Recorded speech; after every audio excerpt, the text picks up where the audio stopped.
Close your eyes and take a deep breath. Today I invite you into a legend where sleep was not only a place of rest, but a hidden doorway between love, loss, and divine mercy. In the ancient city of Trachis, King Ceyx and Queen Alcyone lived with a bond so deep that even the sea could not fully divide them. Yet when Ceyx chose to sail across dangerous waters in search of Apollo's wisdom, Halcyon felt a fear no one around her could calm. She knew the language of winds, the warning in a quiet sky, and the danger hidden beneath a peaceful sea. What began as a journey for answers slowly became a path toward one of the most haunting dreams in Greek myth. Tonight we will follow that path from the palace of Trachis to the broken heart of the sea. From Halcyon's unanswered prayers to the silent cave of Somnus, where countless dreams waited in darkness. Among them stood Morpheus, the master of human forms, chosen to carry a truth no ordinary messenger could deliver.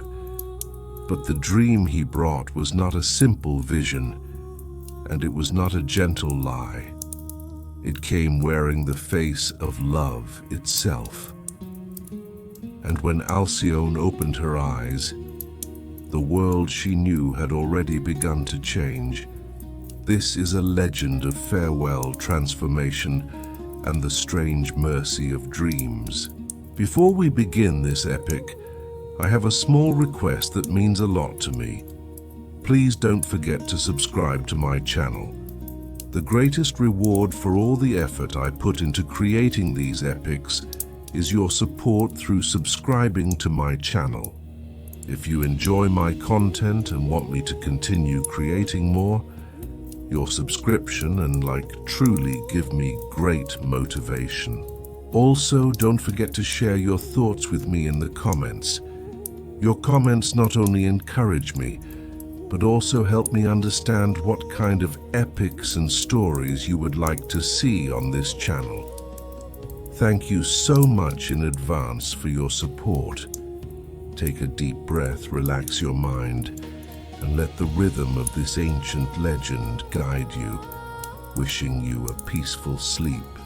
The epic of the Labyrinth of Sleep, the dream Morpheus brought to Halcyon, begins now. The stones of Trachis did not look harsh in the morning light.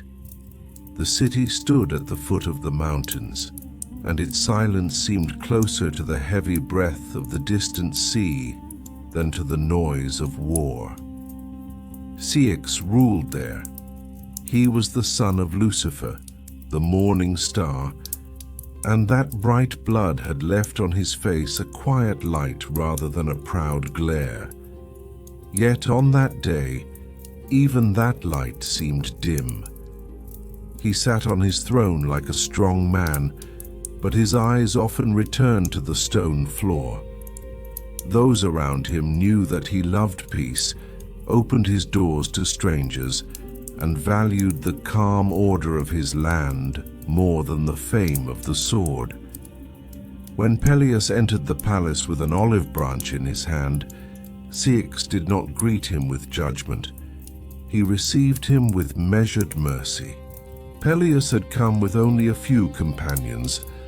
Dust clung to his shoulders, and although he did not fully speak of his old crime, a shadow of it showed in the careful way he stood.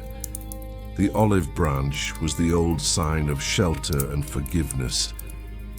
Before the king he gave his name, his bloodline, and the long road that had brought him there, while leaving the darkest reason only half-spoken. Ceyx sensed what he held back.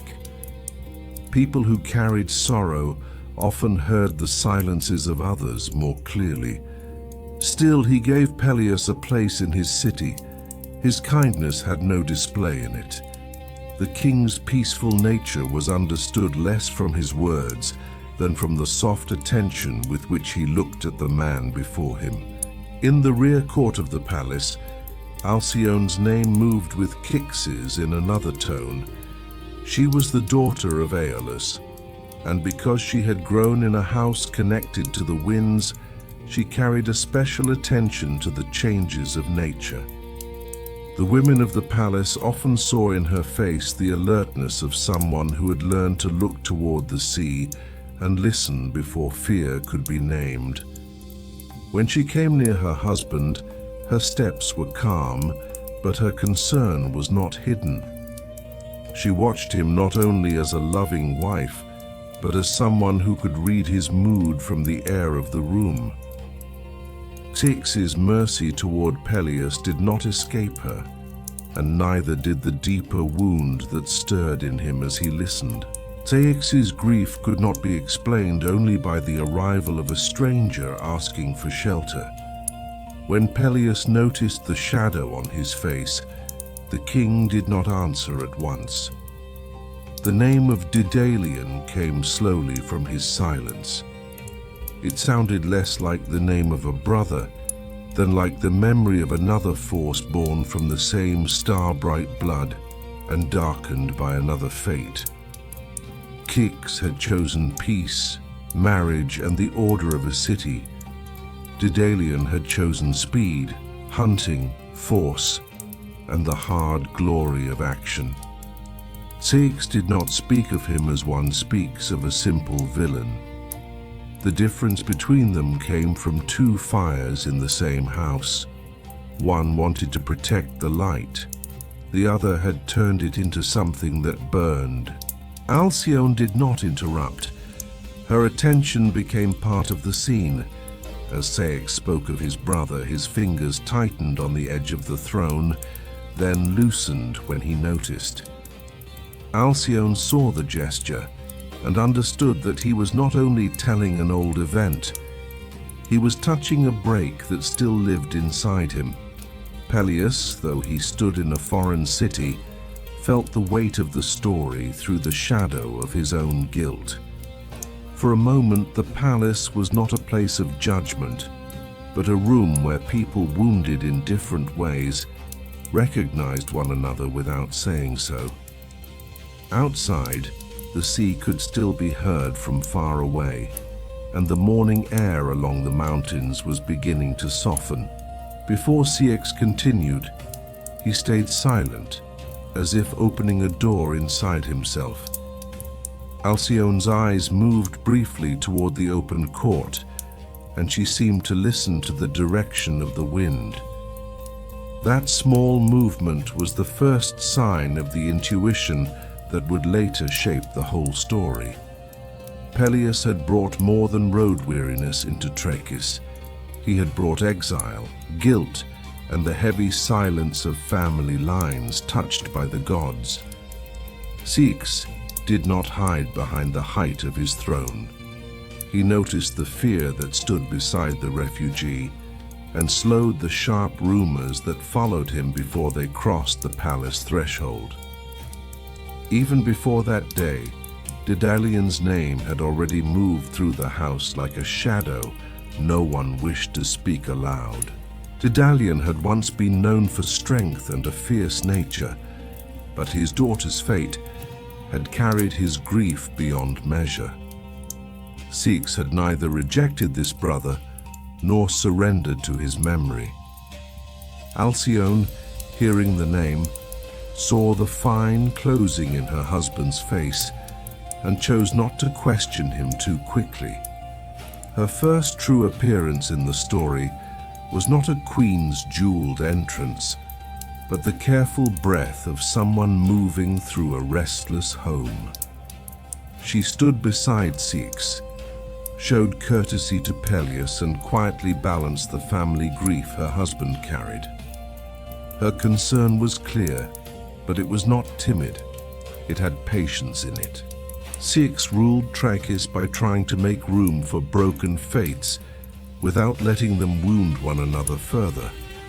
For him, justice was less a loud sentence than a place where someone might sleep one more night without fear.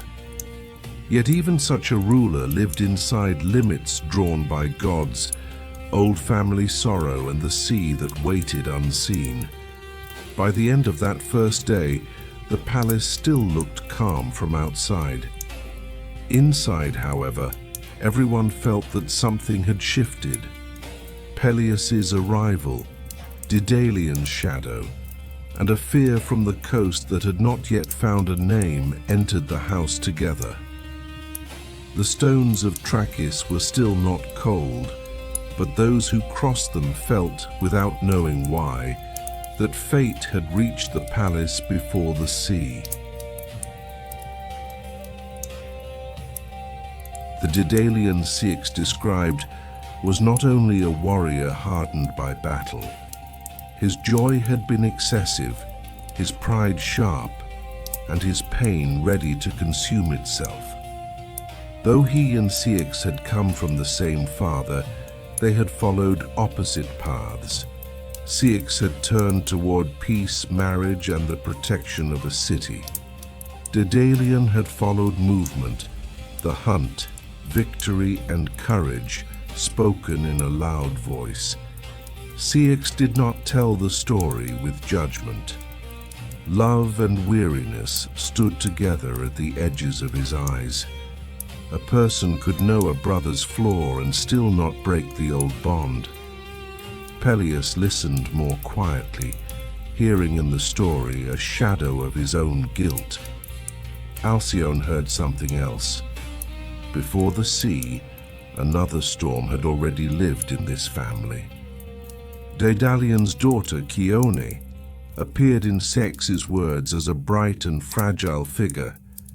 Her beauty had drawn the attention of those around her, and her name had become a whisper in many homes. Yet in the old world, beauty was not always a safe gift. When the gaze of the gods touched mortal life, that life often left its own order. So it was with Queen. Two gods desired her, and the sons born afterward carried different divine marks.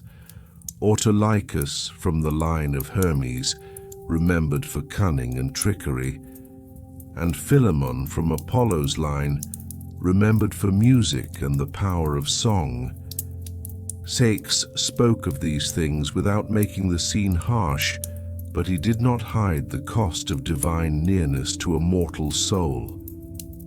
Queen's fortune seemed to grow through her children, but admiration also fed a dangerous confidence. The praise of others can make a person forget the edges of human life. Queen set her beauty above Artemis and touched the goddess's honor with her words. Ceyx did not reduce her to a simple image of pride.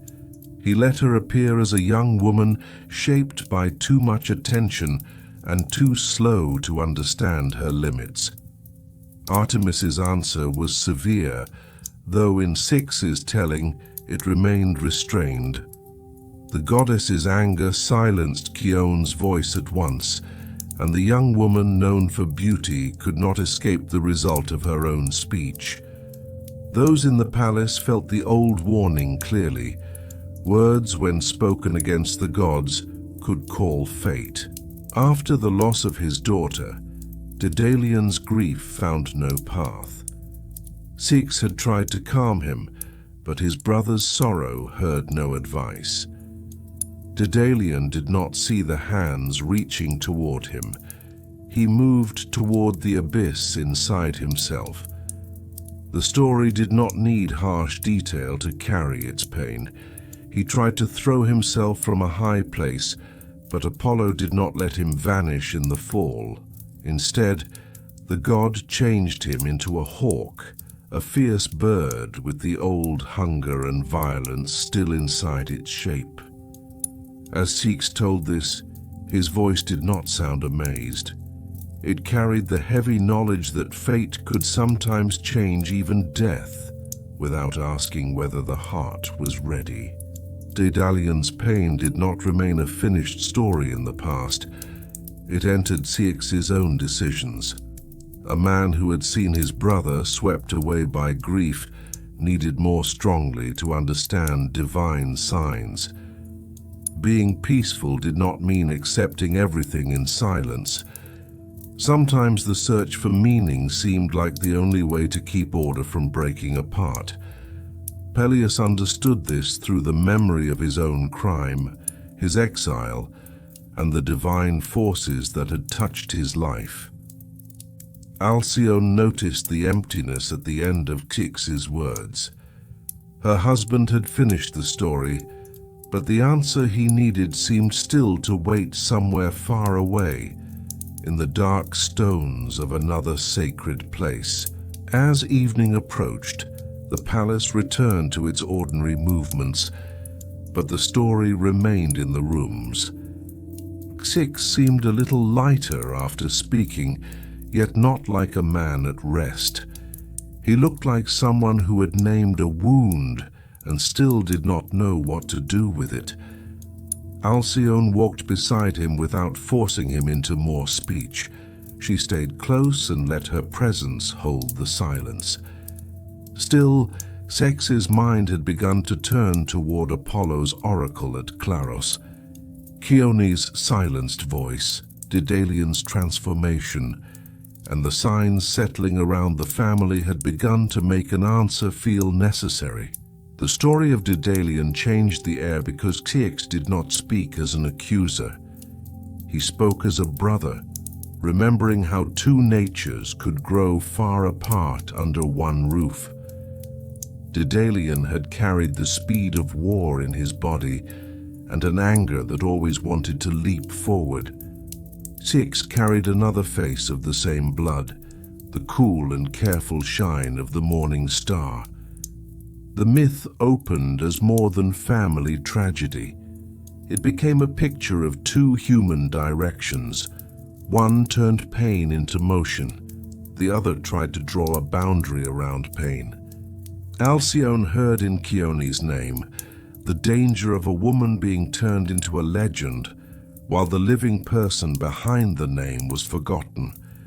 She also understood that Daedalion had not only loved his daughter, he had placed in her his pride, his bloodline, and his own fierce challenge to the world. When she was gone, he was not only a father in mourning, he was a man whose whole image of himself had broken. Ceyx fell silent and looked toward the distant slopes. The pain in the story was real, but real pain could still become destructive when it lost all measure. Daedalion's change into a hawk seemed like the outer form of what he had already been. Even as a man, he had looked from heights, stood ready to strike, and loved the hard winds of the sky more than the slow order of the earth. Ceyx mourned not only that his brother had become a bird, but that he had never learned how to rest inside a home. Halcyon understood then that Ceyx's gentleness was not weakness. It was an effort to choose another fate within a family marked by violent sorrow. Yet in myths, a human choice did not always end the reach of old pain. Sometimes that pain entered new decisions without being seen. Before Ceyx's story of his brother had fully left the air, quick steps from outside brought new unrest into the palace. The man who watched Peleus's herds entered breathless and told them that a strange danger had appeared among the animals near the shore. The creature that came from the reeds by the sea did not act like an ordinary beast. It seemed like a divine sign sent after Peleus's old crime. Peleus understood at once that this was not chance. Psamathe, grieving for Focus, might still be wounded, and his flight had not hidden him from the gods. Ceyx ordered his men to arm themselves, but there was no desire for violence in his command. He looked like a ruler who had to protect his land, not like a man eager for battle. At that moment, Halcyon appeared. Her hair had not been arranged with care, and the folds of her dress showed that she had come quickly. The fear on her face was impossible to hide.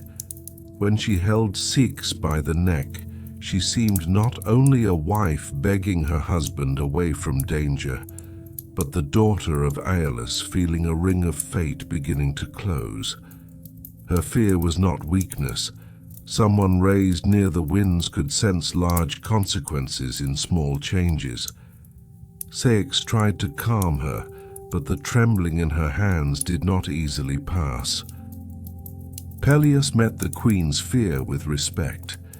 His own face carried the dignity of a man who recognized his guilt. He said that Ceyx should not send men into danger for him. The source of the trouble lay not in spears, but in a wrong done long ago. Psamathe had to be appeased. With that admission, the scene changed. Going down to the shore was no longer simply a defense against a creature. It became Peleus's meeting with his own conscience and with the grief of a sea goddess. From the high place above the coast, Ceyx, Peleus, and the others watched the pale line of the water, which seemed to hide the distant power of Nereids and divine mothers. Peleus lifted his hands toward the sea and begged for Psamathe's anger to end. At first there was no answer. The silence felt like the pause that comes when a person who has done wrong learns that forgiveness cannot be demanded at once. Then Thetis intervened.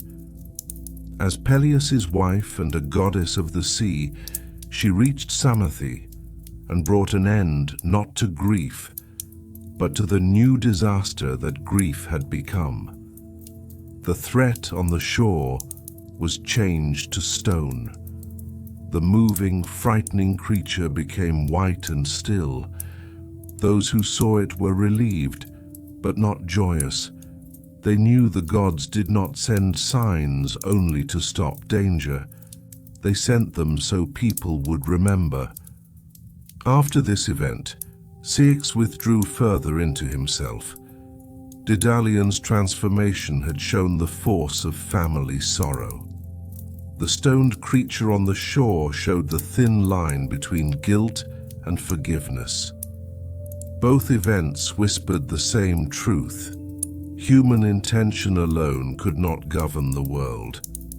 Ceyx's peaceful nature did not make him passive before such signs. It made him want meaning more urgently. The thought of traveling to Claros was no longer an abstract wish. Delphi was not safely reached because of the Phlegians, so another sacred place of Apollo across the sea seemed to call him. Halcyon saw the decision growing in him, but she did not yet know how to fight a fear that had not been openly named. That night, the story of the creature turned to stone moved quietly through the city. Some said it belonged to Peleus and had nothing to do with the house of Ceyx. Halcyon could not believe that. To her, it was no small thing that two old griefs had been spoken in one day, that two transformations had been remembered, and that the sea had twice become the language of fate. When she looked at her husband, she saw the calm of a man who had not yet said what he would do. That calm frightened her more than open distress. Ceyx did not leave through noise. He left by becoming certain inside himself. The strange danger among the herds carried the salt weight of the shore, even when it was told inside the palace. Psamathe's anger did not appear like ordinary human anger. It seemed like the quiet, determined answer of old powers tied to the sea. The wolf was not only a predator, it was the living reminder of a crime from the past. As Ceyx listened, he did not dwell on the fear of the beast. He saw the greater weight in Peleus's face, in the helplessness of a man who had learned that the past could meet him again on another shore. Halcyon watched Peleus with more than royal courtesy. She saw the tightness in his hands and the pauses between his words. She saw the tiredness of someone who no longer knew how much control he had over his own story. Around them, servants kept their distance, because the news of disaster changes every room it enters, even when the danger itself is far away. Ceyx stood between the wish to protect his guest and the darker will of the gods. Even when he gave orders, he seemed to know that human words had limits. The intervention of Thetis gave the scene deeper meaning. Peleus's life had long been tied to divine forces, and now the sea itself answered. When the wolf became stone, it meant more than the end of danger. It left a visible sign on the shore. The past had gone silent, but it remained in another shape. Halcyon felt a cold thought she could not dismiss. Some fates do not end. They only become still enough for people to look at them. For Ceyx, the event became one of the first clear signs that led toward Claros. Daedalion's grief, Peleus's exile, Psamathi's anger, and Thetis's mercy had joined in a single day and unsettled the peace of Trachis. Halcyon noticed that her husband's gaze had turned away from the palace and toward a distant oracle. The stone on the shore became more than a remnant of Peleus's past. It became the first solid form of the unease that would carry Ceyx toward the sea. Ceyx did not hide his decision the next day. When he approached Halcyon in the inner court, there was no unease in him like that of a man trying to lie. He had the slowness of someone who knew that honesty could hurt the person he loved. He told her he wanted to go to Claros. He did not speak of adventure, fame, or conquest. He spoke of Daedalion's fate, the signs that had appeared around Peleus, and the need to ask Apollo for clarity. Delphi was closer, but the roads were unsafe because of the Phlegians, so another sacred center of the god drew him across the sea. The reason could be understood, but reason had little power against Halcyon's fear. Before he finished, her face had already gone pale. Halcyon did not fear the sea in an ordinary way. She was the daughter of Aeolus, and she had grown with stories of winds held back and released. She knew that when the winds were shut in, the sea could seem gentle, but when they were freed, no mast, sail, or prayer could fully command them. She told Ceyx that if he were traveling by land, she could grieve and wait. The sea was different. It could carry a person beyond the reach of news. She reminded him of broken pieces of ships on the shore, and of stones that held names without bodies beneath them. Her words were not a long speech. They were a plea shaped by love and fear. Ceyx did not dismiss her. He did not call her weak or foolish. He watched her face carefully because his love appeared in the way he took her fear seriously. Still, his decision did not loosen. He believed that an answer from Claros was needed not only for himself, but for the sorrow and signs gathering over his house. Halcyon then asked him to take her with him. If danger could not be avoided, she wanted to face it beside him. This request showed her strength. She was not only a woman left to wait and weep. She was willing to share the thing she feared most, if it meant staying with the man she loved. Ceyx refused without harshness. He wanted to protect her, and would not send 2 lives into the sea's uncertainty. Yet his wish to protect did not heal her fear. Separation can reduce one danger while creating another inside the person who is left behind. To comfort her, he promised that he would not be long away. If fate allowed, he would return to Trachis before 2 full moons had passed. The promise did not restore her fully, but it gave her a thin line to hold. She still had tears in her eyes, and yet she understood that his decision had settled into place. Preparations changed the sound of the palace. Men went down to the shore to ready the ship.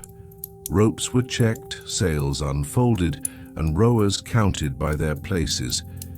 These movements usually created order, but to Halcyon, they enlarged the coming separation. Every rope, plank, and command told her that Ceyx was moving farther from her.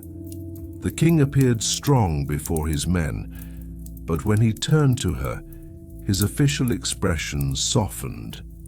The way he looked at her hands and face showed that leaving hurt the one who went as well as the one who stayed. Still, the ship was being prepared like an object beyond the reach of human feeling. On the last night, Halcyon did not sleep. She no longer repeated the same pleas because she knew they would not change his decision. Instead, she straightened a fold in his clothing, quietly set aside something needed for the journey, and softened the last hours through small practical acts. Ceyx saw in this silent service that love sometimes stops arguing and becomes the act of staying near. Near dawn, the sea had not yet taken on its full color. Halcyon looked out and saw that the wind was light. That did not comfort her. She knew that the most dangerous changes sometimes began in calm. The thought of Claros had not appeared in Ceyx all at once. It had formed during night hours, while oil lamps cast weak light over the stones. The roads to Delphi were troubled, and those seeking prophecy could turn instead to Apollo's oracle at Claros. To Ceyx, the journey meant more than crossing water. It meant finding a divine voice to give shape to the unanswered questions in his house. He did not seek victory or wealth. He wanted to know where fate was opening. Halcyon understood that the decision did not come from reason alone. The events around Peleus, Daedalion's story, and the stone sign on the shore had made Ceyx trust the palace's calm less than before. For her, the sea was not simply a road. It was a great uncertainty that made the human voice small. She felt the wind as an old power with its own nature. When Ceyx spoke the name of Claros, she noticed the air shift and the curtain tremble slightly, and this small movement seemed to confirm her fear. Ceyx was peaceful, but he was also stubborn. His sense of duty was as real as the fear in Halcyon's eyes. She did not hide her face from him. She spoke the name of the sea and reminded him that winds sometimes carried a will even her father could not fully master. Her plea was not meant to own his decision. It was meant to place before him the invisible face of fate. Their love did not prevent separation. It made the choice to separate heavier. When they looked at one another, each saw the truth in the other and still could not stop what was coming. Halcyon finally understood that she could not make him stay. She tried not to turn love into a chain, although her fear was deep. Sometimes the hardest way to love someone is to want to hold him back and still leave room for his conscience. Ceyx saw this, but he could not turn away from Claros. The sea was not yet visible from the room, yet the sound of waves seemed to rise from beneath the stones. The decision had been made, and before the ship even left, separation had already placed itself between them. It became not only a search for prophecy, but the first great test of their marriage. When the ship was lowered into the water in the pale morning light, everyone on the shore seemed busy with a task. Rowers took their places, sailors checked the ropes, and the captain tested the wind against his face. Before Ceyx boarded, he stood before his people as a determined king. His shoulders were straight, his voice measured, his movements calm. But when he turned toward Halcyon, the strain beneath that order appeared. He was no longer only a ruler. He was a husband who believed he had to leave and wished he could carry the heart he was leaving behind. Halcyon stood on the shore, held upright less by strength than by one last hope. Their farewell did not need long speeches. It lived in small movements. When Halcyon took Ceyx's hand, her fingers did not want to let go, and he did not pull away sharply. He reminded her that he would return, and said again that he would try to come back before 2 full moons had passed. To her, the promise became a thin thread between fear and hope. But the daughter of the winds knew that a promise did not change the sea. As she looked at the ship's boards, the folded sails, and the mast rising into the sky, she felt that fate moved in a wider field than human vows. Still, love did not let her reject the promise. When Ceyx appeared at the stern, Halcyon waved one last time. At first she could still see his face and read both the firmness and hidden pain in his eyes. Then the ship moved farther out. His face became a shape. The shape became a posture, and finally only the sail remained. Halcyon kept looking even after the people around her had gone back to their work. Morning resumed its ordinary rhythm on the shore, but not for her. As the sail grew smaller on the horizon, it felt as though not only part of the house but part of her own body was moving away. When she could no longer make out the sail, Halcyon returned to her room. The walk was quiet and heavy. The corridors were the same, with the same stones, doors, and servants. But Ceyx's absence had changed their measure. In the bedroom, the bed was no longer only a bed.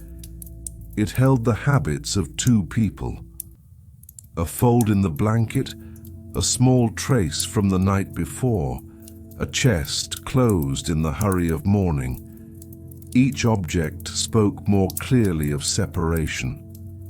Halcyon seemed to break, not because she chose to cry, but because the things around her began to speak in her place.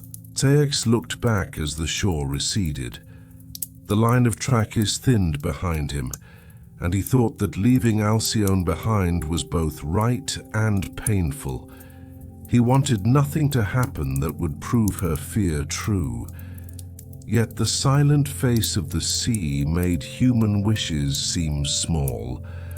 The captain found the wind favorable, the sails opened, and the ship moved smoothly for a time.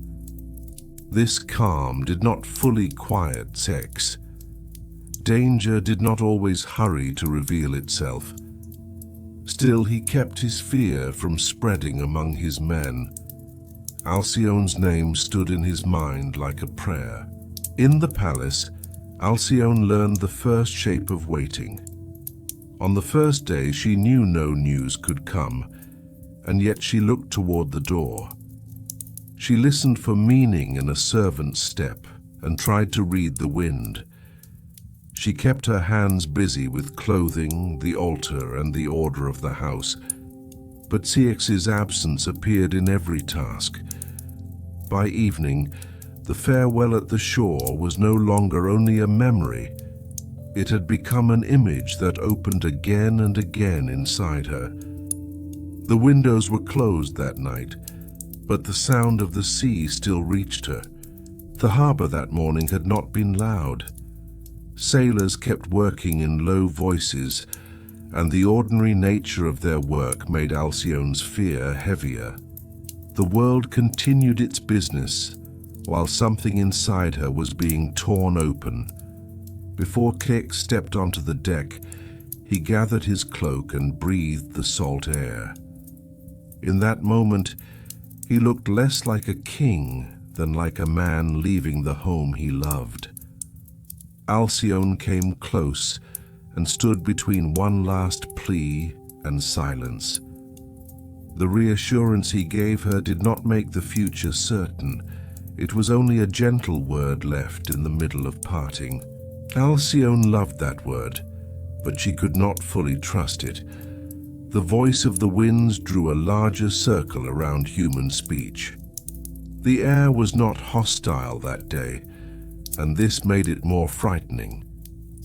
Trouble sometimes arrives not with darkness, but with a surface that seems too calm. The sea was bright, the sails clean, and the sailors' hands steady. Yet inside Halcyon, she heard the echo of a door closing.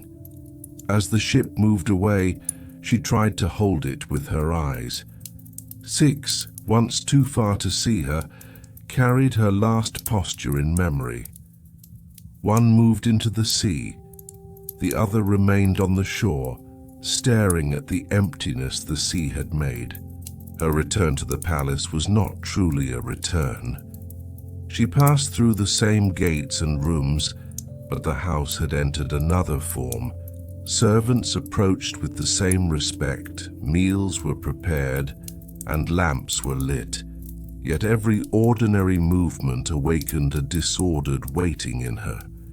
When she prayed that day, she did not name disaster.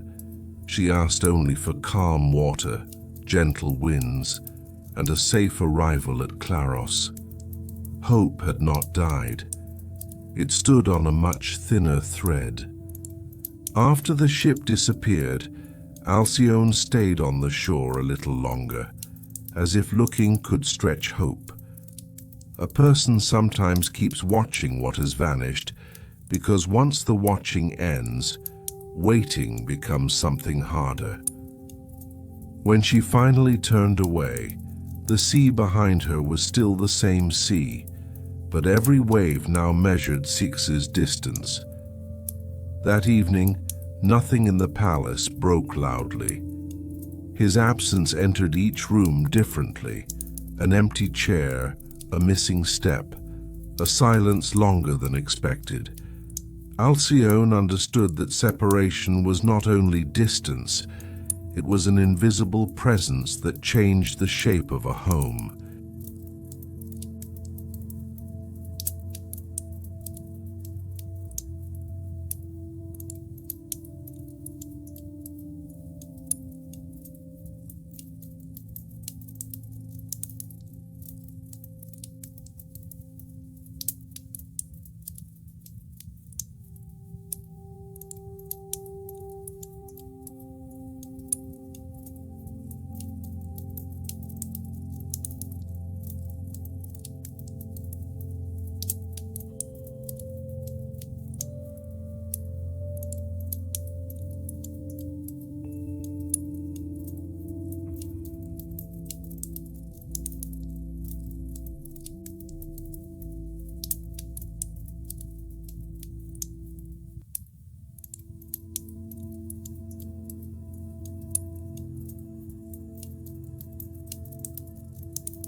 When the ship had gone far enough from land, both coasts faded into thin, pale lines. During the first hours, the sea looked gentle, the sails took the wind evenly, and the rowers could rest by turns. Ceyx spoke little on deck. He followed the captain's signals and tried to believe his decision was right. Still, Halcyon's last look stayed with him. It seemed less like the fear of a woman left behind and more like the warning of someone who could hear the wind from within. He thought that if he reached Claros, he would return with Apollo's word and bring order to the grief and signs troubling his house. But in the afternoon, white marks began to appear on the water, and those thoughts started to break apart. The wind first changed direction, then seemed to multiply. One moment it came from the south, the next it struck the ship from the side. The sailcloth tightened like the wing of a dark bird. Sailors ran to the ropes, some climbed the mast, and others tried to stop water from entering. The captain's voice broke among the waves, and each command seemed unable to reach its place. Ceyx became less a king than a traveler among them, but he did not step back. He helped the nearest man and held a loosening knot. His fingers stiffened with salt and cold. The marble of the palace, the courts of Trachis, and the cloth Halcyon had touched, all felt far away. By night, sky and sea could hardly be separated. The stars vanished. The moon could not be found. The ship rose and fell as if climbing dark ridges and dropping into deep hollows. One sailor murmured the name of his home. Another went silent. Another stared at a knot that kept his hands busy without saving anything. Fear showed itself differently in each man. Ceyx saw panic, stillness, and stubborn duty in their faces. Yet in the center of his mind, only Halcyon remained. The pain of leaving her behind mixed with one strange comfort. He would not have to see this terror on her face. The ship's choices slowly closed. The rudder no longer showed a path, only the will to resist. The sails were lowered, but the wind still roared. The mast stood, but the ship groaned under every blow. At one point, Ceyx was thrown near the bow. He caught the wet boards, rose, and placed a hand on a sailor's shoulder to guide him back. The small act seemed like the last trace of his kingship. He could not create an order that would save them, but he would not let those around him fall apart.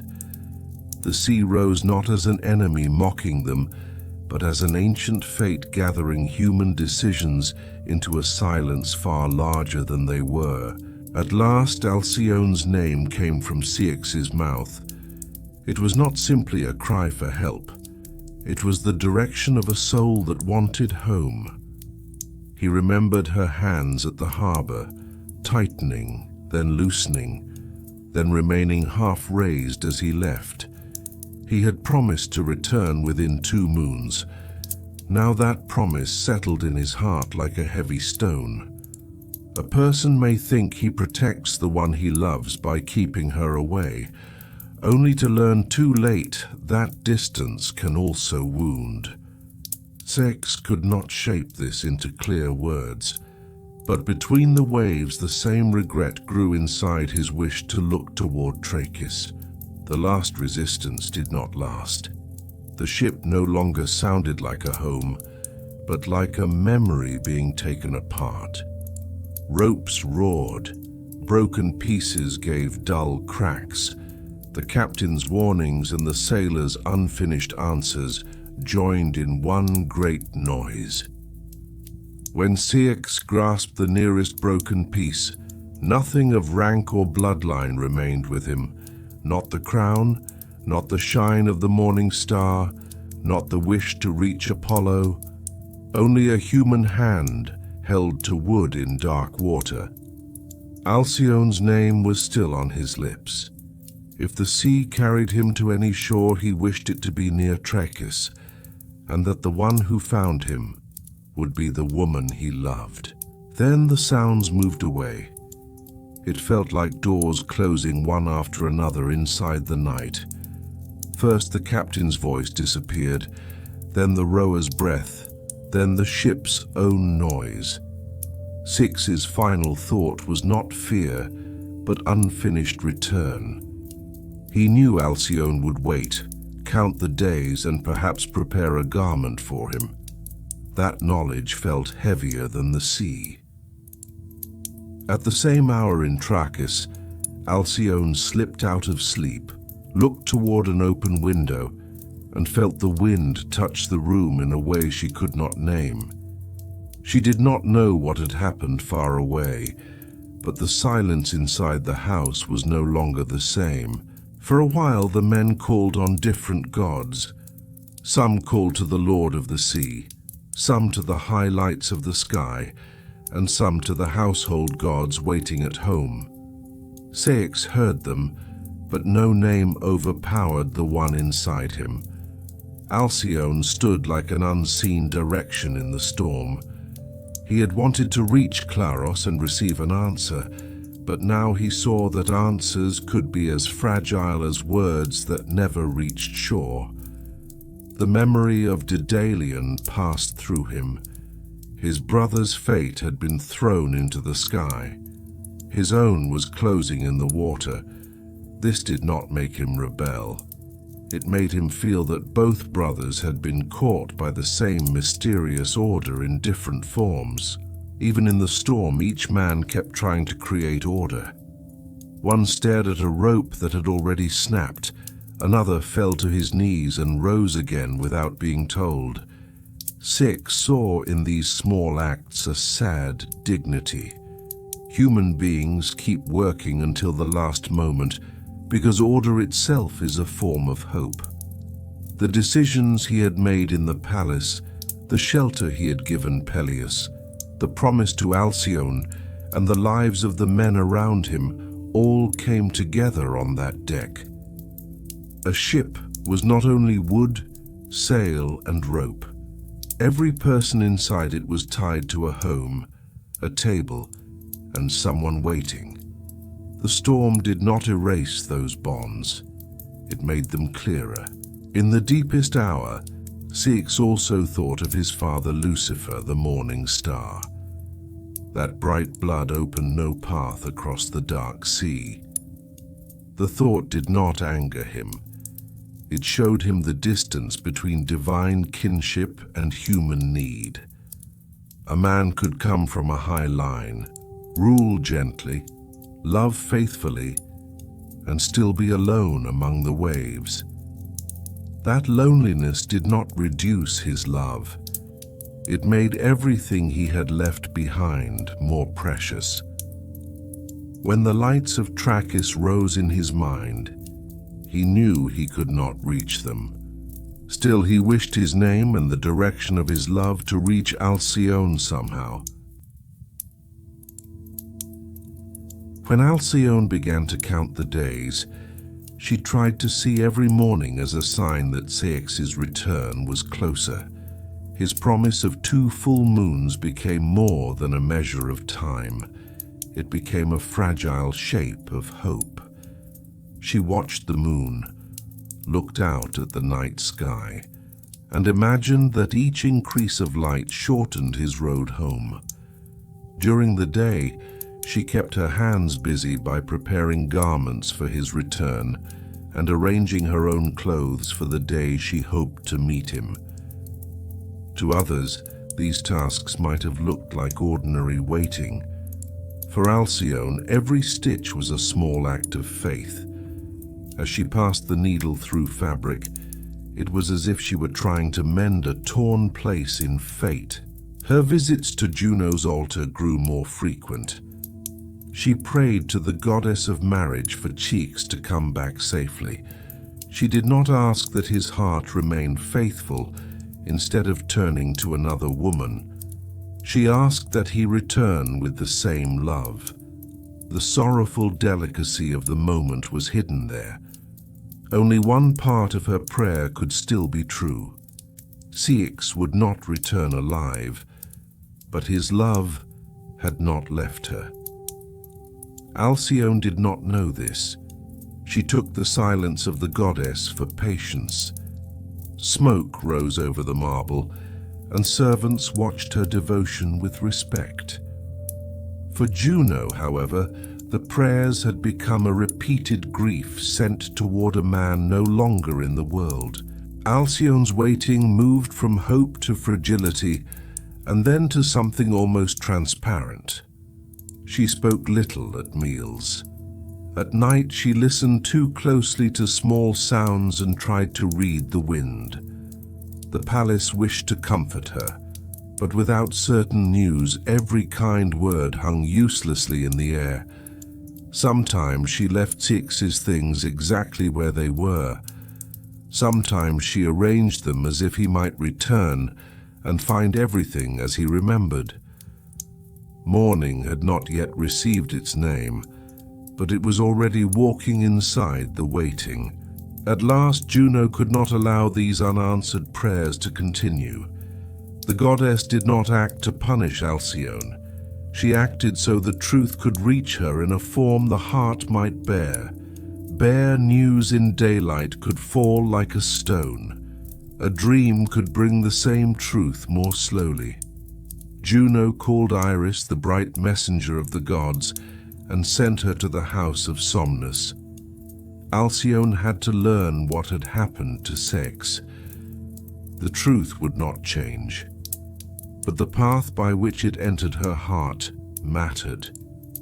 Halcyon did not hear the name of Iris. She still waited in her room beside the garments prepared for Ceyx and inside an unfinished prayer. In her world, nothing seemed to have changed. Among the gods, however, the message had begun its journey. Juno's command moved toward the sky like a bright arc. Iris, with her many-colored robe, would cross from light toward the dark cave of Somnus near the land of the Cimmerians. Halcyon's unnamed Mourning was about to receive its name, but not through a soldier, a messenger, or a broken piece of ship.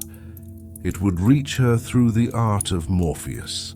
That night, sleep did not come to Halcyon at once. Her body was tired, but her mind still searched for Ceyx's promise, the shape of the moon, and the look of the sea. After a while, her strength to resist weakened, and her thoughts stopped being clear sentences. At the same time, without her knowing, another journey had begun. Iris moved toward the cave of sleep, leaving traces of color behind her. The palace was quiet. The outer world looked orderly. But Halcyon's fate was now approaching through the oldest passage of dreams. In Trachis, time did not swell like the sea. It lengthened slowly and painfully. Halcyon went down to the shore in the mornings, returned to the temple in the evenings, and listened at night to the silence Ceyx's absence had left in the rooms. Her waiting was not passive. Each prayer, each look, and each search for a sign kept her at the heart of the story. The servants saw her exhaustion, but no one dared name it. Some griefs move through a house before they are known as grief. They settle on tables, fabrics, and thresholds with a light but constant weight. At Juno's altar, Halcyon still did not know that she was praying for what could no longer happen. She asked for a living husband's return, for calm winds, and for a safe harbor. Juno saw the painful contradiction inside that prayer. A woman offering daily gifts for the safety of a man no longer living created a mistake that divine order itself could not leave untouched. The goddess would not break the mistake with a harsh announcement. She would use the mercy of night. The answer to a prayer made in daylight would come through sleep. Waiting changed Halcyon's face. The shadows of sleeplessness gathered around her eyes. Her hair was not always perfectly arranged, and sometimes she forgot to smooth the strands that fell along her cheek. At the shore, she listened to the wind as if it were a living thing that might bring news. More than once she thought she saw a sail, and then understood it was only cloud, bird, or light over water. Each false hope did not make her cry out. It made her quieter. Grief grew here through repeated small mistakes of hope. Juno's calling of Iris brought movement into this heavy waiting. On one side stood the woman who waited. On another, the divine messenger carried the command. Beyond them, in the doorless cave of sleep, countless dreams waited without sound.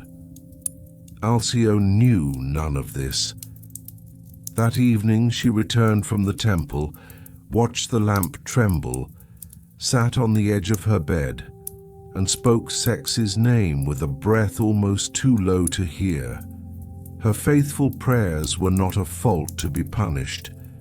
They were a sorrow that needed to be corrected. The myth's mercy began there.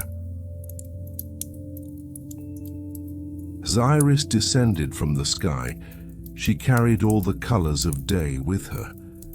The bright path that delivered the commands of the gods left brief sparks along the edges of clouds, then slowly bent toward a heavier region, separating from the waking face of the world. The cave said to be near the Cimmerians did not open like an ordinary hollow in the rock. No sun entered there fully at any hour. The sharpness of morning, the clarity of noon, and the red of evening faded before they reached its threshold. Iris's colorful robe looked foreign in that darkness, but Juno's command was too heavy for her lightness to turn back. As the thin glow of the rainbow touched the stones, it lowered, and the messenger goddess's steps became less a movement of speed than of care. The colors were still hers, but as she approached the cave, they began to look not like victory, but like a distant memory. Around the cave there was no sound that announced day. No rooster crowed, no dog barked, no geese cried out like guards, and no branches rustled in the wind. The place had no door because sleep did not need hinges, locks, or hard thresholds.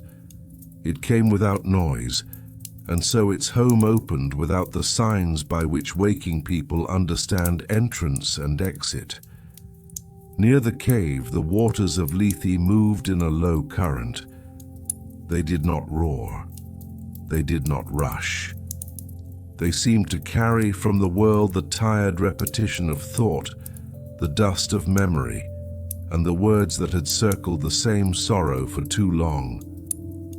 Along the ground stood poppies and herbs associated with sleep. They did not shine. They gave off a heavy, soft presence, as if night had placed its own breath among the roots. When Iris stepped inside, her colors dimmed further. The darkness did not attack her, but it drew every bright edge inward. She thought of Halcyon's name for a moment. The name did not belong to the cave, yet it reached even there through Juno's command. In that instant, Iris sensed not only the duty she had been given, but also the pain inside it. She was not carrying a prize, a marriage announcement, or a victory message. She was carrying a truth that could break a faithful woman if it arrived too quickly. The cave's silence made this clearer. In the waking world, messengers moved through noise, roads, and urgency. Here, every message had to pass through the slow weight of sleep before it could touch a human heart. Somnus lay deep in the cave, surrounded by dim stillness. He was not shown as a ruler sitting upright and issuing commands. He rested in a heavy ease that was itself a kind of power. Around him were dreams in numbers beyond counting, gathered like leaves in a forest or grains on a shore. Some had no clear shape. Some held the beginning of a face, a wing, a tree, a doorway, a voice. They waited without crowding. In the house of sleep, Even abundance made no noise. Iris approached only as far as she had to. The air pressed on her eyelids, and the drowsiness of the place touched her bright body like a force not meant for waking gods to bear for long. Somnus raised himself only slowly. His eyelids lifted, then fell, then opened enough for him to hear Juno's message. Iris told him that Halcyon, wife of Ceyx, still prayed for the safe return of a husband lost at sea, and that a dream had to reveal the truth. Her words did not break the cave's quiet. They sank into it. Somnus listened, and in the name of Halcyon, there was already the path the dream would have to take. It could not be a vague sign. It could not be only a shape in water, a broken mast, a dark bird, or a strange shadow. The woman who waited did not need a symbol first. She needed the face of the man she loved, because only that face could carry truth and tenderness together. Iris delivered the command and withdrew before the heaviness of the cave overcame her. As she rose back toward the lighter world, the colors of her robe returned little by little, but something of the cave's silence followed her for a while. Below, Somnus sank again into his stillness, but not before the Order had entered the great field of dreams around him. The cave remained doorless, soundless, and heavy with the scent of sleep. Yet inside that stillness, a choice had begun. Among countless dream shapes, one would be sent across the night to Trachis. The path from Juno's pity to Halcyon's bed had passed through the place where light forgot its own brightness and truth learned to move softly.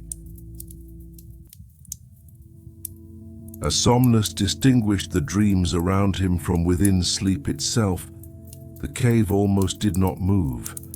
Countless forms seemed to be waiting within their own silence.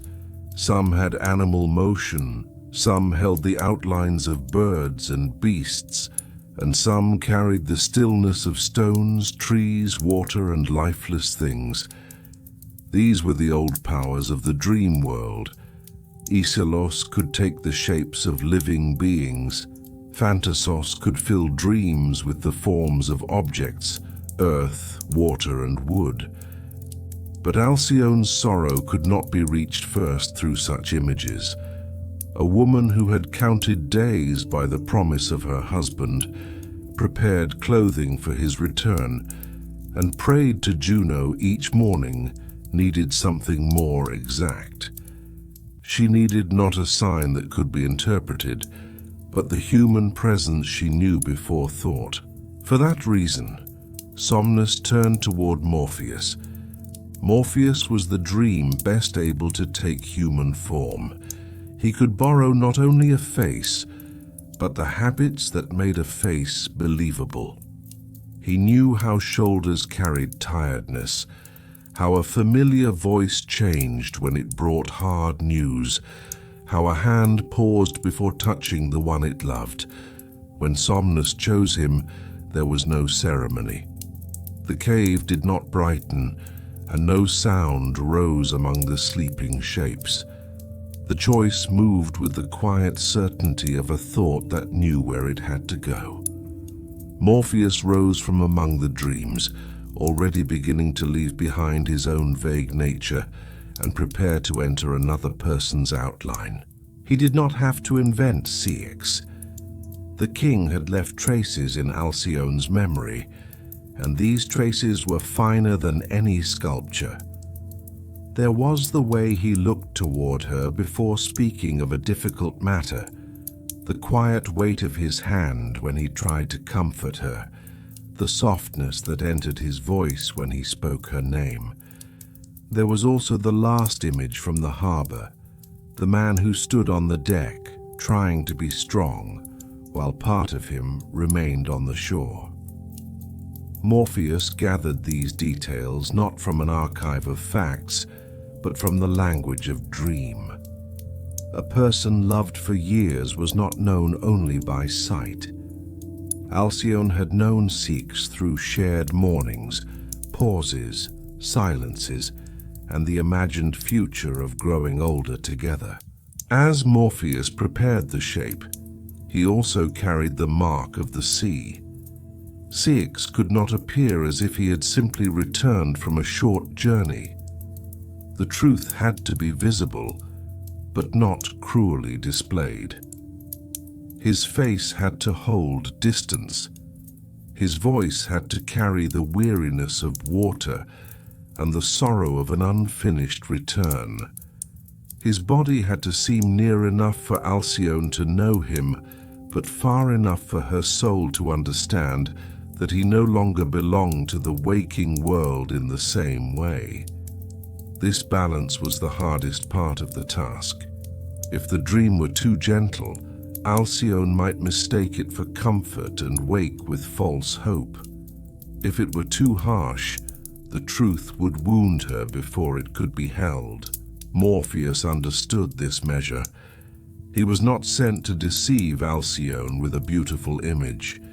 He was sent to let the truth arrive with the only face that could make it bearable. The Ceyx he would show was both her husband and a messenger of loss. He had to speak enough, but not too much. He had to be recognized by love, yet marked by absence. This was why Somnus had not sent Iselos or Phantasos. A bird, a rock, or a broken ship in a dream might have been powerful, but they would not have carried the last tenderness Ceyx had felt. Morpheus alone could make Halcyon hear in a familiar voice that the name she had been praying for had already crossed into another fate. The cave grew still again as Morpheus turned toward Trachis. Around him, the other dreams remained waiting. Some would later enter the minds of children, sailors, kings, or servants. Some would vanish before they reached the edge of sleep. Morpheus moved among them without pride. He was carrying no triumph. He carried a faithful woman's first true knowledge of her grief. Outside the cave, Iris's colors had already faded into the sky. In the palace, Halcyon was lying in the thin sleep of exhaustion. Between these two worlds, Morpheus traveled like a dark and careful current, wearing the shape of Ceyx before he reached the room. As he neared the palace, the dream did not break through the walls like a violent force. It entered through the quiet openings that sleep had already made. The lamp in Halcyon's room burned low. Her hands, tired from prayer and waiting, rested near her body. The garments she had prepared for Ceyx lay nearby, still carrying the hope she had placed in them. Morpheus entered that hope without mocking it. He moved carefully, because every object in the room had been arranged by love and ignorance together. The bed, the lamp, the folded cloth, and the still air all seemed to be waiting for the moment when the dream would take a human face. In that room, the form of Ceyx became clear. It did not appear with sudden light. It gathered slowly as a familiar person might be recognized in the half-dark.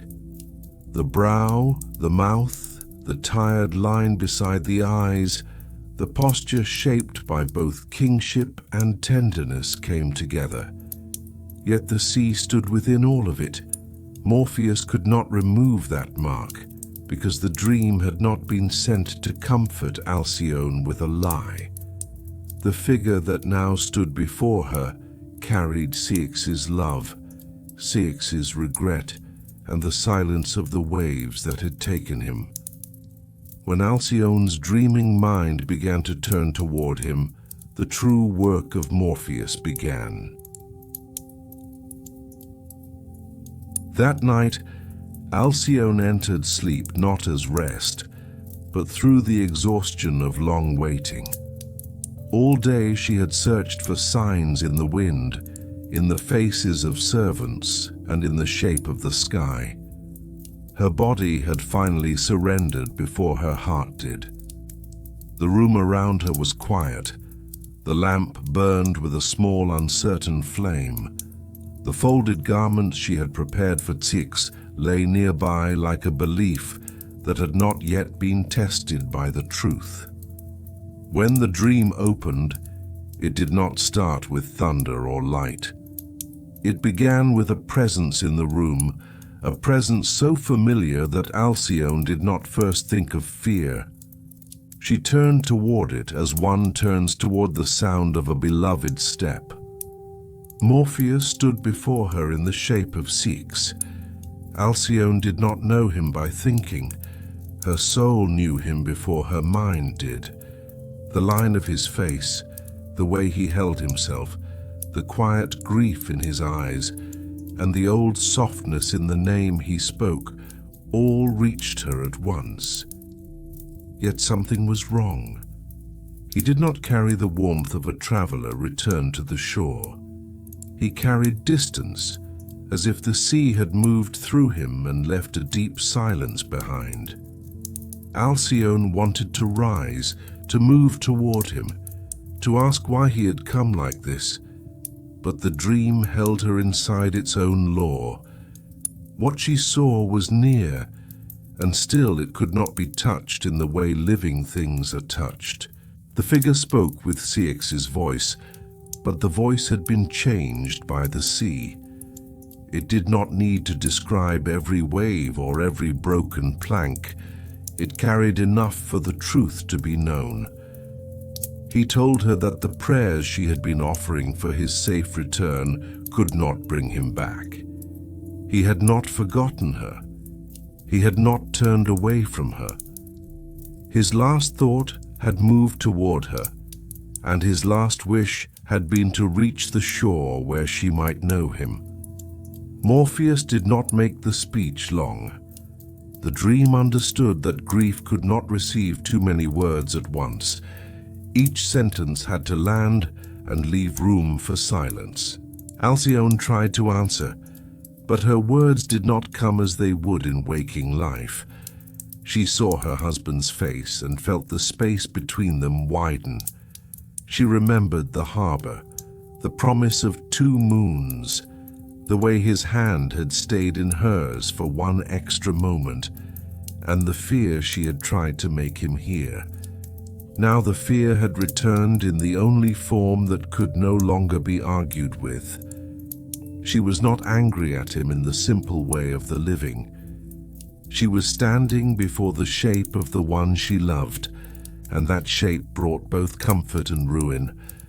Her heart recognized that the dream was true, even while her body longed to deny it. Morpheus, wearing Ceyx's form, did not draw closer than he should.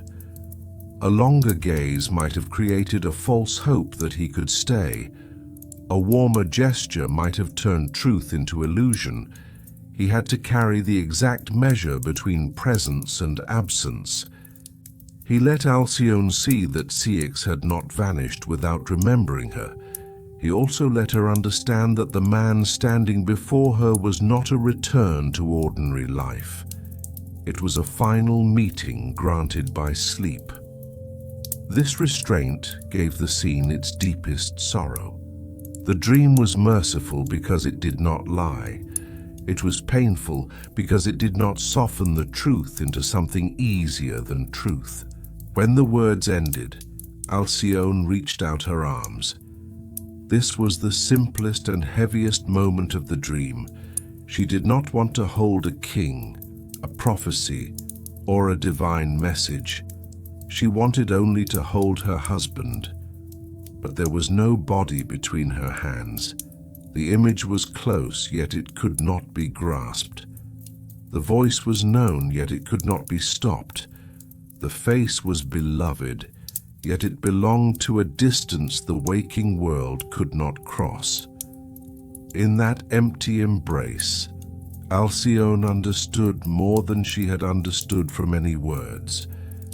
The sea had taken Ceyx, and sleep had given him back only long enough for the truth to reach her. From outside the room, nothing had happened.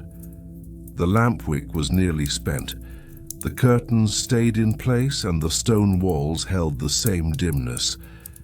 But inside Halcyon, the world could no longer keep its old order. Juno's pity, Iris's descent into the cave of sleep, Somnus's choice among thousands of dreams, and Morpheus's careful craft had all gathered into this one room. Halcyon did not know the whole divine path that had brought the dream to her.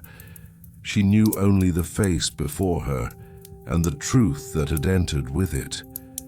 The prepared garments nearby were no longer garments for a return. They had become witness to the return that could happen only in dream. Halcyon woke with her own voice. At first she stared into the darkness and expected the image from the dream to have left a trace in the room. Then the footsteps of servants approached. Lamps were lit again, and trembling light moved along the walls. Halcyon sat on the edge of the bed with her hands still open, as if holding empty air. For a moment, no one dared speak. The servants saw not ordinary fear on her face, but the look of someone who had been taken beyond a boundary while still lying in her own room. When they asked what had happened, she did not answer at once. The dream had given her truth, but waking had not yet given her language. Morpheus had built Ceyx's form from more than the outer lines of memory. The details that made a person beloved were hidden in finer places. The breath before a difficult sentence, the refusal to look away when giving hard news, the small softness in the voice when speaking Halcyon's name. The dream had carried these details with painful care. That was why Halcyon could not call it a false vision. It had not looked like a stranger wearing her husband's face. It had felt like Ceyx returning as far as fate allowed and stopping there. The dream had not saved her from grief. It had guided her to the place where grief could finally be named. When the image faded, Halcyon remained awake in the room that had once held her hope. The servants stood nearby with lamps and questions, but their concern could not reach the center of what had happened. She had seen enough to know that the sea was no longer a distant fear. It had already spoken, through the only face she would have believed. The night around the palace was still, yet for Halcyon, the world had changed its sound. Every quiet thing now pointed toward the shore. When Halcyon woke, the lamplight in the room did not help her. Instead of scattering the dream, it made the emptiness the dream had left more visible. The servants came near in worry, but the expression on the Queen's face forced them to choose their words carefully. Every sentence meant to calm her returned weaker from the wall of what she had seen. She told them that Ceyx had come. She did not say this like someone who had had an ordinary dream. She said it with the certainty of a woman whose soul had recognized the truth before her waking mind could protect itself. The room slowly filled with low voices, but none of those voices could make Ceyx's image seem less real. One of her servants wanted to tell her it might be exhaustion, but Halcyon's gaze stopped the words. She was not willing to treat what she had seen as a simple night image.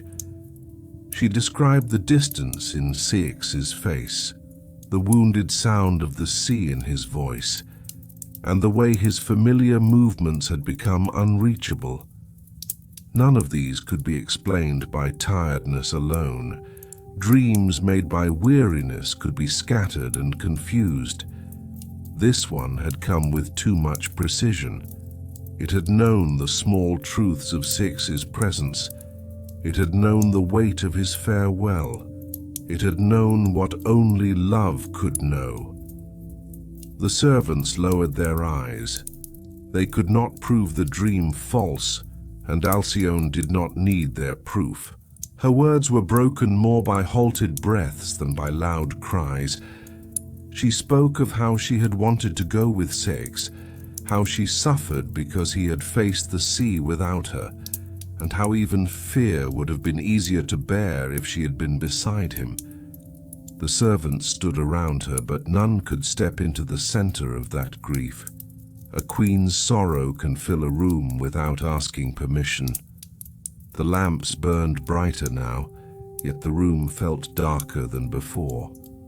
The dream had not only told Halcyon what had happened, it had drawn her toward the place where the truth would meet the waking world. She could not remain in bed while the sea held the last answer. When the grey light of morning touched the window's edge, Halcyon could not stay in the house. What the dream had shown did not nail her to the bed. It called her to the shore. She had to go to the place where she had sent Ceyx away, because the memory of love keeps places alive. As she left the palace gate, the servants followed her, but no one dared to stop her. Her walking was not a wild rush. It was the pace of someone pulled by a truth already known and still unbearable. The streets and paths of Trachis seemed to open before her with unusual silence. People who saw her lowered their voices, sensing that she was no longer simply going somewhere. She was being led. At first glance, the sea looked calm, but that calm did not comfort her. The sea could take something one day and hide it the next, as if nothing had happened. Halcyon looked toward the horizon, but the horizon gave no answer. Then she saw something far and uncertain among the waves. At first, she could not understand what it was. A piece of wood, a dark cloth, a broken sign from the wreck could all look the same from that distance. She stood still, and the people behind her grew silent. The waves lifted the thing, lowered it, and brought it forward again. With each movement, Halcyon felt the dream, and the mourning joined more tightly. The waves brought the dark burden closer. Halcyon's breath shortened, but her feet did not move back. She did not want to be afraid of the person she loved. What she feared was that he had come back to her only as a silent return carried by the sea. At first she could not see the face. Then, with each drawing back of the water along the shore, a little more became clear. The dream had prepared her, but no dream could make this moment easy. The Ceyx of the night had spoken. The Ceyx before the shore did not speak, yet both carried the same truth. Halcyon understood that Morpheus had not lied to her. Sleep had given her the only mercy that could come before sight. One of the women behind Halcyon began to weep, then quickly forced the sound down. The moment opening before the queen seemed too narrow and sacred to carry another person's grief. Men on the shore wanted to approach the water, then stopped when they saw the rhythm of the waves and Halcyon's stillness. She alone stood between the dream and the thing it had announced. The sea did not give Ceyx back gently. It gave him back with the calm indifference of water after a storm. Halcyon looked at him for a long time. There was no hurry in that gaze. It was not only the inability to accept the heaviest truth, it was the attempt to see it completely. The waves brought Ceyx near, then drew him slightly away, as if the sea itself hesitated to release what it had taken. Halcyon's hands first rose toward her chest, then lowered. The shore, the servants, the fishermen, and the cold light of morning all seemed to move to the edges of the world. In the center, there were only the man who had promised to return and the woman who had believed him, because love had to believe something. When Ceyx's face turned once more among the waves, the last resistance inside Halcyon gave way.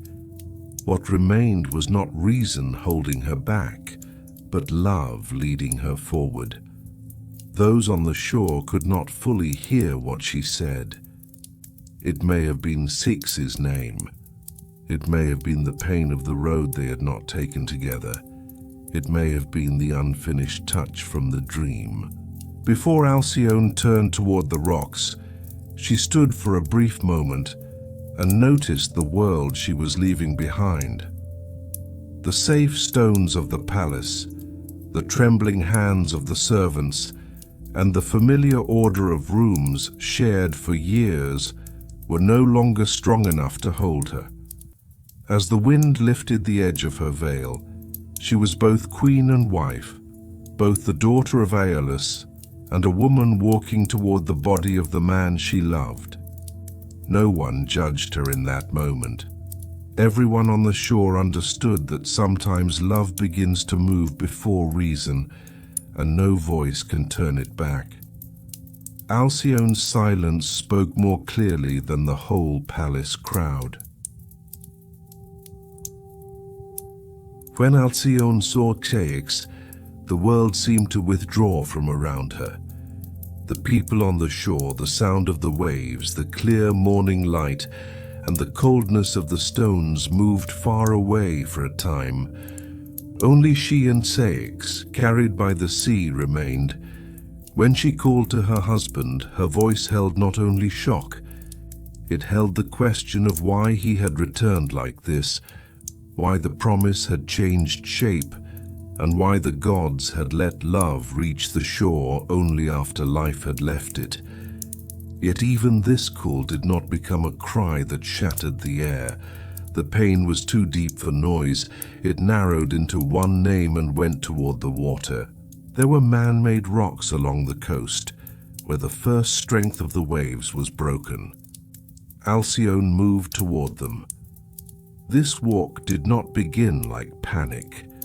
With every step, the voices trying to call her back stayed farther behind. The servants may have spoken her name, but she was no longer in a place where human words could stop her. Her dress drew moisture from the sea air. The wind moved her hair, and the stones under her feet were wet and uneven. Still, she did not hesitate. A person who walks toward a loved one does not always measure the ground.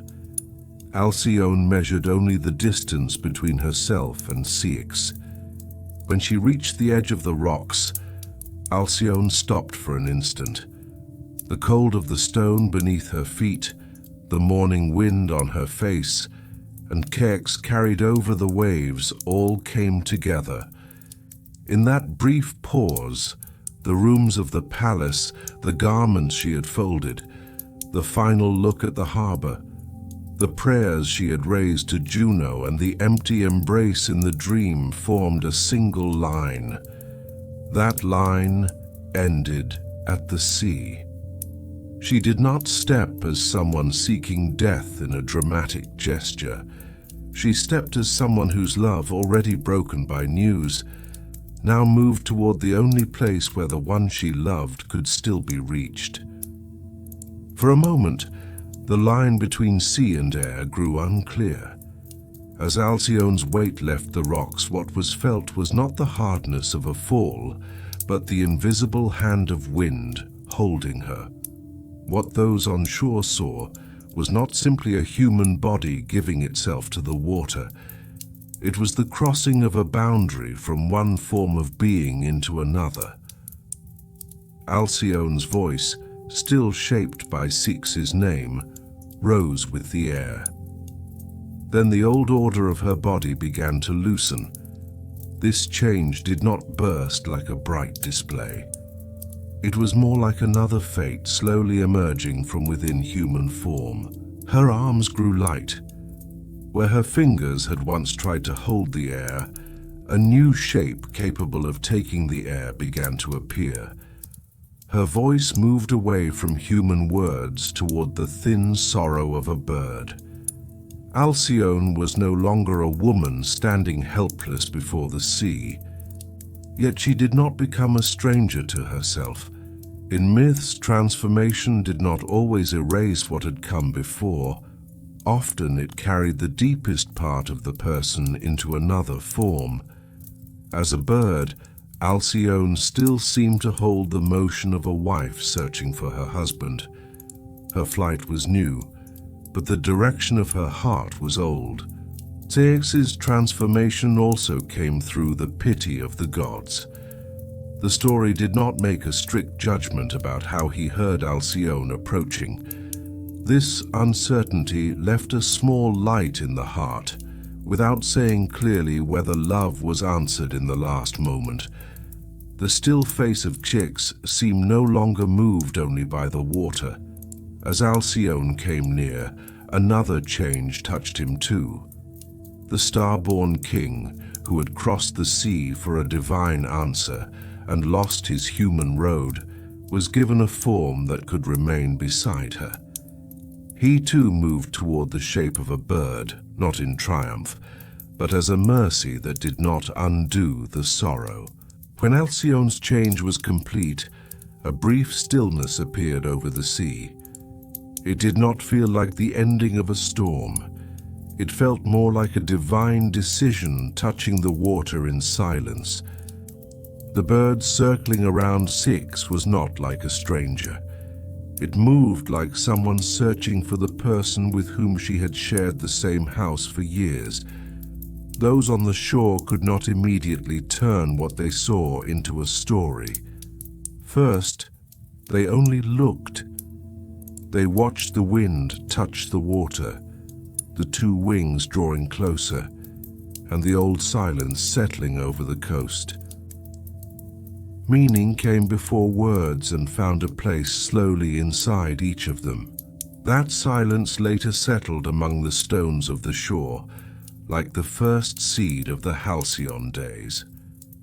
In that moment, the sea stood not only as the thing that had taken, but as a witness. The people on the shore did not understand for a long time what they had seen. A moment earlier, a woman had walked toward the water. Now two birds had begun to fly together above the waves. The human mind could not quickly grasp such a change. But in the myths of the old world, transformation was an ancient answer. The gods gave to pain that the soul could not bear in its first form. As the two birds moved away from the shore, the sea for the first time did not look like an enemy. The power that had taken, separated, and returned them now began to calm beneath them. Halcyon's voice no longer sounded in human words, but to those on the shore it seemed sorrowful and recognizable. Ceyx flew beside her, and the old brightness of the star-born king did not vanish. It became a softer mark inside the movement of wings. The people of Trachis stood on the shore until the birds became small above the water. No one hurried back to the palace. The morning had changed what could be believed. When the birds vanished into the pale distance, the shore still held their absence. The servants slowly lowered their hands. The fishermen looked at the water as if it might speak again. The women who had followed Halcyon began to weep openly now, because the moment itself had passed and left them able to breathe. Yet even their weeping stayed low. The sea had become a sacred place without needing an altar. It had shown loss, return, change, and a mercy too strange to be called happiness. From that day, the story of Halcyon and Ceyx no longer belonged only to the palace. It belonged to the shore, to the winds, and to everyone who would later look at a calm winter sea and remember them. After the transformation of Halcyon and Ceyx, their names did not remain only the fate of two people. In the memory of sailors, shore people, and old poets, they became a myth that explained a certain calm in nature. In the middle of winter, the days when the sea unexpectedly grew still were remembered as Halcyon days. The bird thought to be Alcyone was believed to make her nest on the water during that time. The sea, which had once separated the two lovers, now became the place where their changed form could continue. This calm did not erase the sorrow at the center of the story. It gave that sorrow a shelter. Ceyx remained beside her. The transformation had not destroyed the marriage bond. It had only changed its form. They were no longer people speaking in palace rooms, praying at altars, or saying farewell at the shore. Yet they're flying together, nesting together, and belonging to the same calm days of the sea carried the old bond into another order. People who watched birds over the water did not always know whether they saw the transformed king and queen, but they felt that some kinds of love, once told in myth, could enter the habits of the natural world. The sea was not only a place of danger anymore, it had also become a place where memory could rest. The role of Aeolus gained new meaning at the end of the story. At first, Halcyon had said that the sea could not be trusted even though her father held power over the winds, because once the winds were released, no human being could command them. After the transformation, Aeolus entered his daughter's new fate in another way. It was said that he held back the winds during the days when the Halcyon bird nested on the sea. This did not make him a father who had saved everything in time. It made him a father whose mercy arrived in the order that remained after loss. He could not return Ceyx to the palace, but he could quiet the waters where his daughter's new life would settle. For this reason, the Halcyon days did not remain only a period of weather calm. For people, they became a sign that even after great loss, there could be brief, protected, breathable times. The sea's stillness for several days belonged not only to Halcyon's nest, but also to the inner world of everyone who heard her story. It suggested that the world did not always answer grief by erasing it. Sometimes it made room around it. That room might be temporary, like calm weather in the middle of winter. Yet because it was temporary, it became more precious. People learned to look at those quiet days with the respect given to a mercy that did not boast. In these calm days, Morpheus had withdrawn from the scene, but the effect of his task remained. If Halcyon had seen the truth only on the shore, the ruin might have been more bare and more severe. The dream had first approached her with a familiar face, then been confirmed on the Mourning coast. So the Halcyon days belong not only to the nesting of birds, they also belong to the movement from dream to truth, from truth to grief, and from grief to transformation. Morpheus had not saved Halcyon from sorrow, but he had prepared her to walk toward it. That preparation became one of the hidden threads of the myth. As two birds flew side by side over the winter sea, Trachis remained far behind. The palace stones, the throne of Ceyx, the garments Halcyon had prepared, and the smoke rising at Juno's altar became memories belonging to the human world. But the myth did not lose them. In every calm sea day, in every unexpected stillness, those details were carried again in another form. The story did not say that love was stronger than death in a simple way. It said something quieter. It said that love could sometimes be given another shape when its first form could not continue. The Halcyon days were not only the romantic ending of the story, they were also its mythological explanation connected to the order of nature. According to the tale, when the Alcyone bird made her nest on the sea in winter, Aeolus kept the winds calm, the waves softened for a short time, and the sea gained an unusual stillness. This detail gave the whole story a place in the world that listeners could recognize. When they saw a sudden calm in stormy season, they could remember not only weather but a queen who feared the sea, a king who crossed it, and two lives changed by pity. Aeolus's role during those days was not felt like a harsh divine display. It felt more like the late but deep mercy of a father. The winds Alcyone feared were finally held back so they would not harm her new existence. This completed the painful irony of the story. When Ceyx went to sea, the winds could not be controlled in time. After he was lost and she was changed, they were held back for the fragile nest of the bird she became. The myth did not make this into perfect justice. It let it remain as a quiet mercy that came too late to prevent loss, but not too late to protect what survived in another form.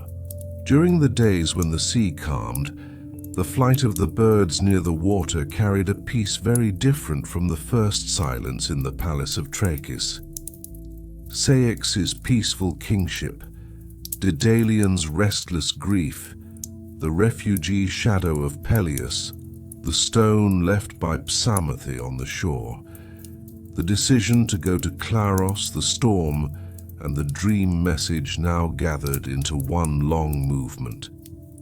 The story had not wandered away from itself.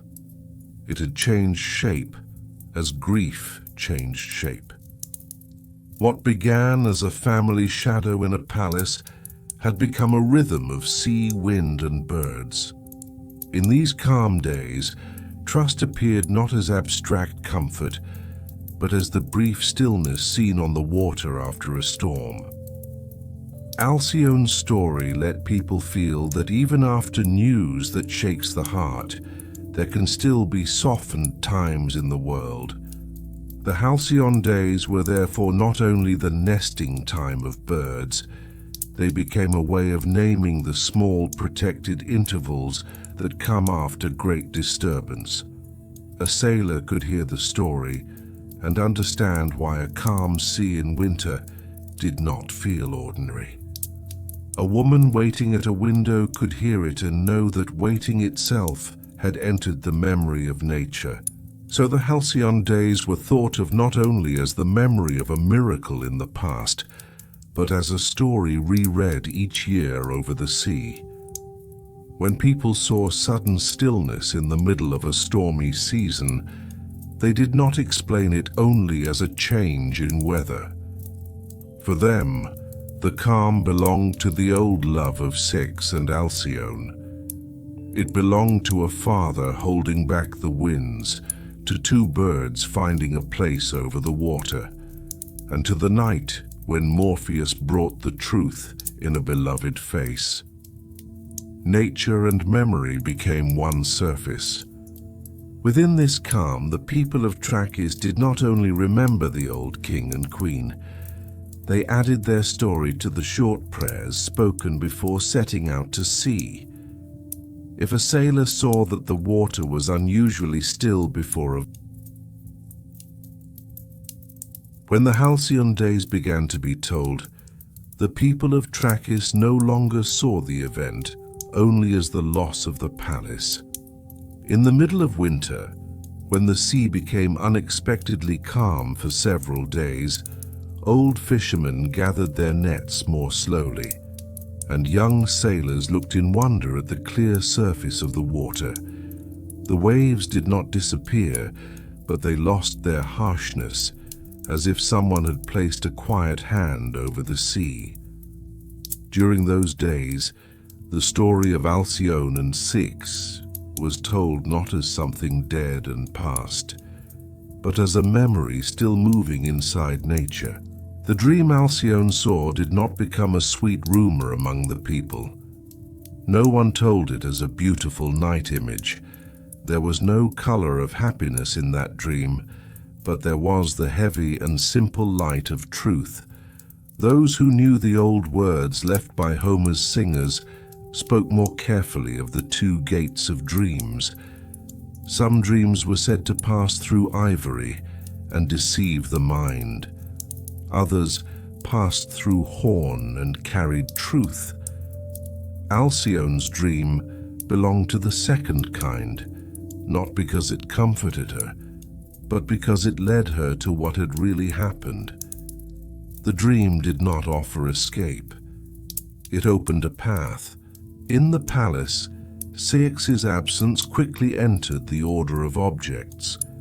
The throne was not left empty forever, because people's lives required rule to continue. Yet at certain hours, in the middle of the great court, people still looked for his quiet way of making decisions.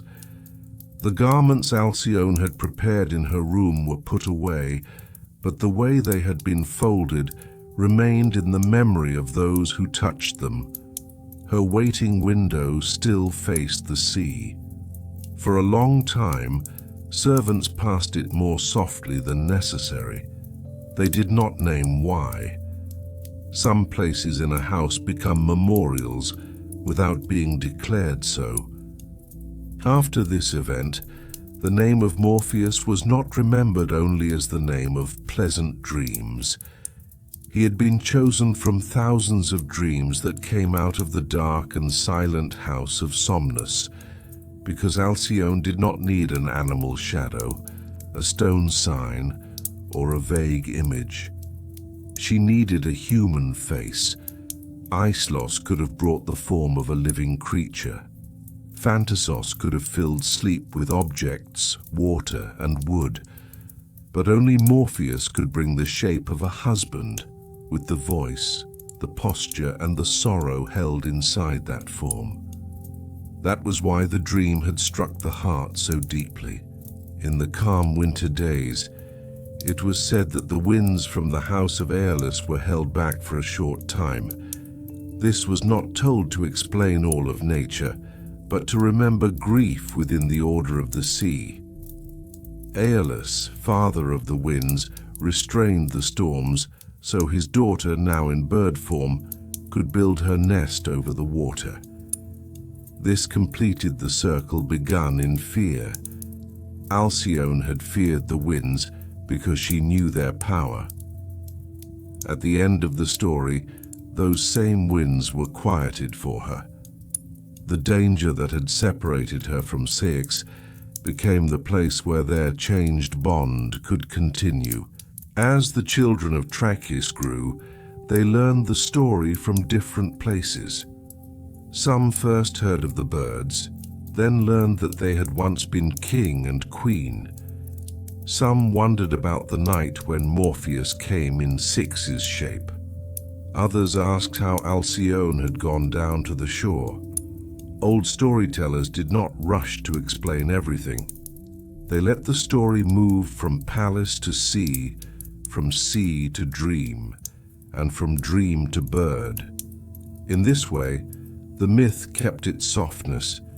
It did not become only a lesson. It remained a series of images that people could carry: a sail going away, a lamp burning low, a woman walking toward the water, two birds above a calm sea. At night, in houses near the shore, people sometimes thought they heard the distant cry of birds among the sound of waves. That cry was not as heavy as a lament. and not as open as joy.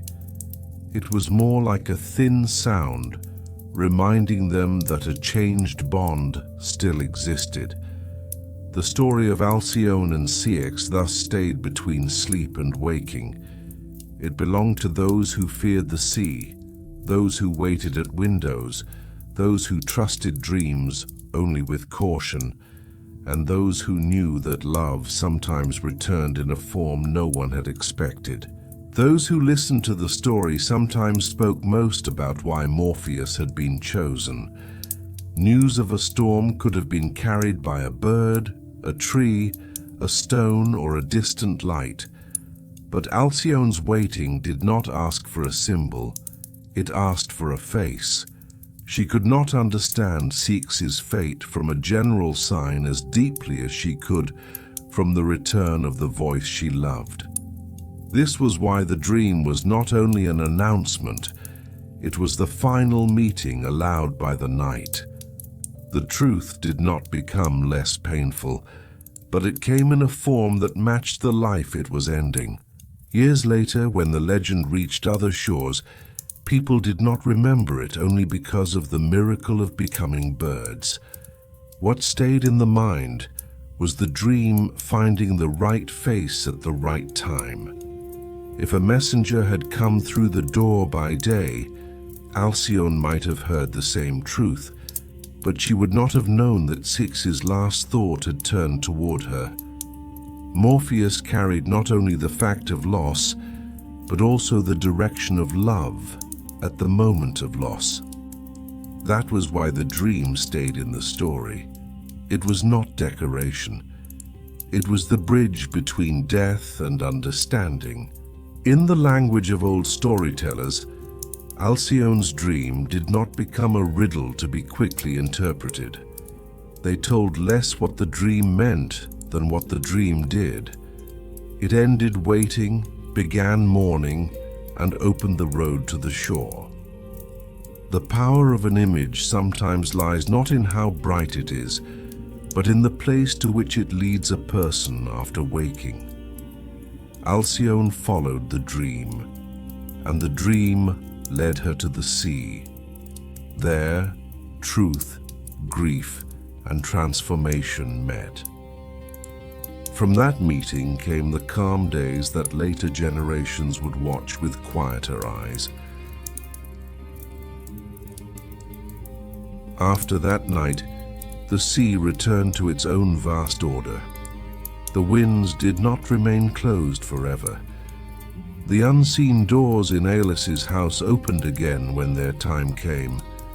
The rocks along the shore darkened again with salt. Fishing boats loosened from the morning mist. Distant ships appeared on the horizon like small shadows.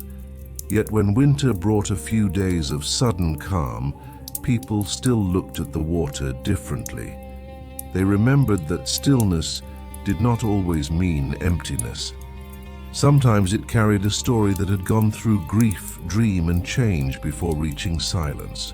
In the palace of Trachis, time slowly placed the absence of two people inside the order of life. Doors opened and closed, seasonal fabrics changed, new decisions were made, but some rooms never fully released the breath of their former owners. The window where Halcyon had waited still faced the sea in the morning light. The places where Ceyx had stood in thought did not announce themselves, but those who had known him noticed them. The palace did not collapse under grief. Human life rarely does. It continued, and precisely because it continued, memory found quieter, deeper places to stay. The dream Morpheus had brought did not change as it was told inside the palace. People did not try to decorate it, because the dream had already found its form. The message that came in Ceyx's voice, Halcyon's awakening, the pale face the servants saw when they entered with lamps, the steps going down to the shore before dawn. All of these held enough power without ornament. The dream remained a threshold. On one side there was waiting, on the other, knowledge. Halcyon had crossed that threshold not because she wanted to know, but because love had already prepared her to recognize the voice that brought the truth. The two birds seen along the shore sometimes flew side by side just above the water. Sometimes they hid among rocks. Sometimes they stayed still for a long time as if waiting for the wind to change. Anyone watching them could not say that the story ended where human bodies ended. Still, this transformation did not make pain disappear easily. It did not undo the storm, the waiting, or the silent room.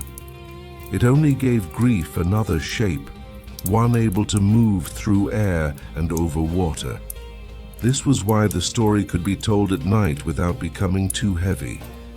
It carried sorrow, but it also carried motion. In the evening, storytellers in the shore houses told the tale not loudly, but with a slow rhythm. They spoke first of the quiet palace of Trachis, then of the decision to seek Claros, then of the farewell at the harbor. When they described the storm, they did not harden their voices because the power of the sea could be understood without shouting. When they came to Morpheus, they slowed even more. A dream entering a room asked for a different tone. And when Halcyon walked to the shore, the listeners often grew very still. They knew the story was no longer only about gods. It had become the story of a person following the truth she had received in sleep. A person listening at night after this story would not think that every dream had to be believed. As the old poets knew, some dreams deceive, some remain unfinished, and some carry only the tiredness of the day, but some bring the truth more slowly than daylight can. Halcyon's dream was one of those. It did not save her from grief, and it did not give Ceyx back in human form. Yet it made the path between ignorance and knowledge gentler than a waking announcement would have been. In that gentleness there was no weakness. There was an ancient understanding of how carefully truth must sometimes approach the human heart. At last the sea darkened. The sky opened its stars one by one, and the lights in the houses along the shore grew fewer. Far away, two birds